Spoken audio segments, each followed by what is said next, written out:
We've got Rosie Gollancz, who is from one of our awesome sponsors, Sleepio, and she's going to be talking to us about using technology to improve your health. Rosie Gollancz joined the startup Sleepio 2 years ago as their community manager. She wears a variety of hats. I don't know if that's literally or metaphorically. Me and Anne are big fans of hats. So she does marketing and PR and also a little bit of head of QA. She's been lucky enough to witness the Sleepio community grow from its very first members to the bustling place it is today. And I think that's what she's going to talk about today. And I guess a little bit about quantified self and all that kind of thing. Over to you. Thank you. Hi, everyone. So yeah, I'm going to be talking about using technology to improve your health, and I'm going to explain a little bit about how we're trying to do that at Sleepio. So it should be fair to say that in the extremely near future, our personal devices are going to automatically track every step we take, every minute we sleep, every calorie we burn, and given tonight's audience, I'm sure a lot of you will be familiar with some, if not all, of these devices. So alongside the kind of normal tracking apps we also have devices which are beginning to be able to detect stress levels by galvanic skin response, weighing scales which can detect body fat and send the information back to an app on your phone. And there are now so many of these apps and devices that they're even being parodied. So I don't know how many of you will have seen this before. It's fairly recent, but this is Breath, a revolutionary new accessory to make breathing easy, endorsed by none other than the Beano. But joking aside, earlier this year, Credit Suisse, apologies for the pronunciation, estimated that the wearables market will be worth a whopping 50 billion within the next 3 to 5 years. However, it's all well and good keeping track of all this information, but what really matters is what you do with it. Data can tell us where we need to improve, but not how to improve, and that's what we're trying to do at Sleepio. So what is Sleepio? Sleepio is a digital sleep improvement program which is clinically proven to help overcome long-term poor sleep.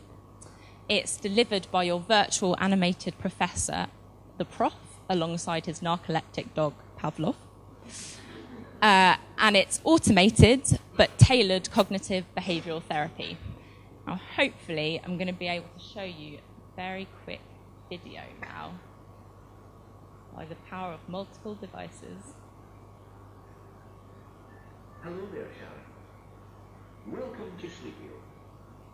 I am the Prof, and I'm here to do everything I can to help you sleep better. Now, you may be thinking, why should I trust you to tell me what to do? Well, everything we do here at Sleepio is rooted firmly in scientific evidence and designed by some of the world's leading experts in sleep. So, what Sleepio does is take all this personal sleep data and turn it into behavioural medicine. And the scope goes far beyond sleep, as I'm sure you can imagine. These tracking devices track, as I said, like exercise, stress, so many things. And this is just one example of how that's being used by a team at the University of Cambridge who have developed Emotion Sense. And what this does is it correlates smartphone usage patterns to self-reported mood.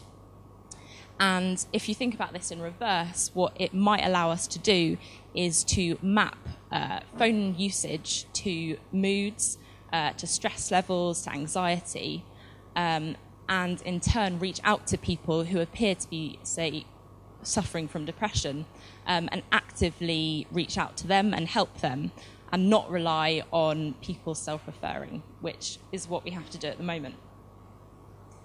Of course, it remains to be seen if people will trust health technology in the same way that they do social.